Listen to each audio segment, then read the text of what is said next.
રાજકોટના જેતપુરમાં બાળકીના અપહરણના પ્રયાસથી ખળભળાટ મચી ગયો।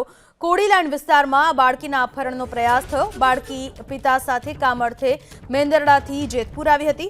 બાળકીના પિતા વોશરૂમ જતા હતા ત્યારે બહાર ઓટલા ઉપર બેસાડી હતી ત્યારે ભિક્ષાવૃત્તિ કરતા પરપ્રાંતીય શખ્સે બાળકીને ઉઠાવવાનો પ્રયાસ કર્યો। બાળકીના પિતાનું ધ્યાન જતા બૂમાબૂમ કરતા સ્થાનિકોએ તેને પકડી પાડ્યો। પરપ્રાંતીય શખ્સે બાળકીને કોથળામાં નાખીને લઈ જવાનો પ્રયાસ કર્યો। સ્થાનિકોએ અપહરણનો પ્રયાસ કરનારા શખ્સને પોલીસને સોંપી દીધો।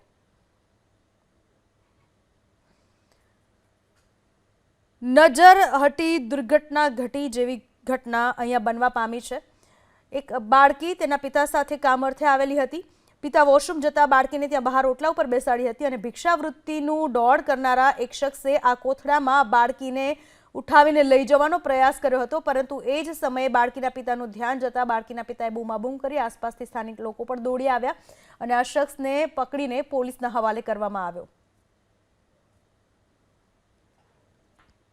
તો હું મારી છોકરીને બિહાડી છે બાથરૂમ માટે જતો હતો, તો હું બિહાડી ઓટા માટે બાથરૂમ જવા માટે, તો કોઈક અજાણો વ્યક્તિ 2-5 મિનિટની અંદર બાવડું પકડીને હાલતો થઈ ગયો એને।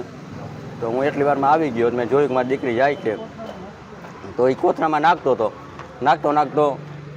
આગળ નીકળી ગયો, એને વાંહે ધોઈડો તો 2-3 ઝાપટ મેં એને મારી હતી, મારી સામે થઈ ગઈ અને મારી ગરકી દબાવવાની કોશિશ કરી। પછી હું રાડારાડી કરવા માંડ્યો, બીજી આસપાસ પબ્લિક રિક્ષાવાળા બધા ભેગા થઈ ગયા ને રિક્ષામાં ભાઈને અમે લઈ જેતપુર પોલીસ સ્ટેશન ઉપર કોથળામાં નાખીને લઈને ચાલ્યો જતો હતો। આ લોકો રોડ માથે રાડારાડી કરતા હતા, એટલે મેં એને પૂછ્યું શું છે, તો એને મને જવાબ આપ્યો કે આ મારી છોકરીને લઈને ભાગી ગયો છે, આપણે એને પકડવાનો છે। એટલે મેં રિક્ષામાં જઈ એને ભેગા જઈને મદદ કરીને એને પકડ્યો, એટલે છોકરીને રજૂ કર્યો, છોકરીને એની પાસેથી મુકાવી, બરાબર। એની પાસેથી મુકાવીને અમે બધાએ પૂછ્યું અને અમે એને પકડવા જતા હતા ત્યારે એ અમારે માથે હુમલો કરવા ગયો, નાસી છૂટવાની પ્રયાસ કરતો હતો, પણ અમે એને નાસવા નથી દીધો, બરાબર। તે પછી અમે અહીંયા પોલીસ સ્ટેશને જેતપુર સિટી પોલીસ સ્ટેશને લઈ આવેલ છીએ અને સાહેબને સોંપેલ છે।